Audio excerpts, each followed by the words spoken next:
Hello, grade 3.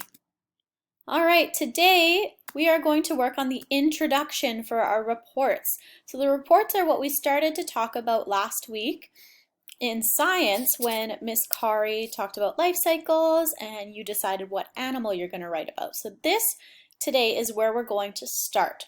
Now that you know what your animal is and you know a little bit about why you want to write about that animal. So what is an introduction?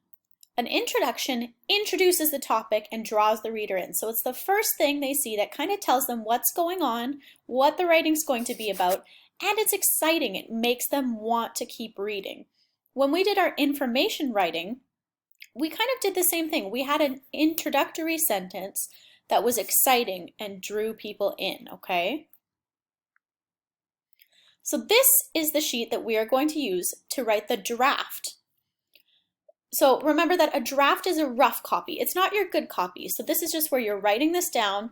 Then you're going to go back into it and double check it for your spelling, your punctuation, and your complete sentences. So for the first part, it looks like this. It says, write an interesting fact or a surprising question to hook your reader. When they say hook your reader, they mean to make them excited to keep reading. Okay, so this is where you're going to write something exciting about your animal or maybe a question. Let's look at some examples. So, my name is Miss Julia. Here's an example. Have you ever wondered why a brown bear eats berries? Maybe I'd start with that. Or, brown bears are fierce animals that are more aggressive than other kinds of bears. That is exciting. It tells me that I'm talking about brown bears and it would draw me in, okay? These are just examples of hooks. You could also say, I'm going to write about brown bears, which is nice, but you want to make it really exciting so that the reader's like, wow, I need to keep reading this report. So that's the first thing you're going to do. If you want, you can pause it and you can do that part right now, or you can keep watching and do that after the video. So part 2 looks like this. It says, tell the reader which animal you researched and why you chose it. So this looks familiar because we did something similar to this on Thursday when we decided which animal we were going to write about, and we chose 2 reasons why. So can I use those same reasons? Absolutely. Can I use what I wrote on Thursday? Absolutely, but I want to make it exciting, maybe add something new to it as well. So let's see, I used the same thing. But I said, in this report, I'm going to teach you all about brown bears. So I started, let's go back here, with my hook. So I think I would choose this one right here. Brown bears are fierce animals that are more aggressive than other kinds of bears. Then I would say, in this report, I'm going to teach you all about brown bears. I chose to write this report on brown bears because I think that they're adorable and I wanted to find out more about how they survive and what their life cycle is like. I also wanted to find out if they are all brown.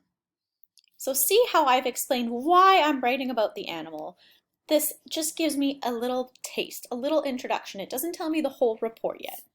Also, this should not be a capital, which I'm sure you picked up on, so you know, since you know all about capital letters. So you can pause this here and work on this part, or you can do it at the end of the video, okay?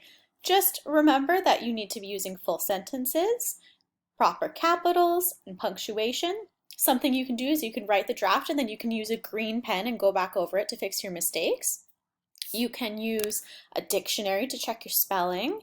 You can use a thesaurus, either in a book or online, to help you find juicy words, exciting words, okay? Things like that. And you should know where punctuation goes because we practice that. Remember, we can also read a sentence out loud to make sure it's a complete sentence. We did a lot of practice of that in class. I will upload again the writing checklist to Class Dojo so that you remember what to look for in your writing. So now it's your turn. Go ahead and do that. You have today and tomorrow to finish this. Remember, you already came up with 2 reasons why you wanted to research your animal last week, so you can use those. Remember to do the editing yourself. It's great that we have mom and dad around to help us, but we've done a lot of practice knowing to check our own punctuation and check our own spelling and find our own juicy words, so I want you to try that on your own, okay? I can't wait to read what you write, and have fun.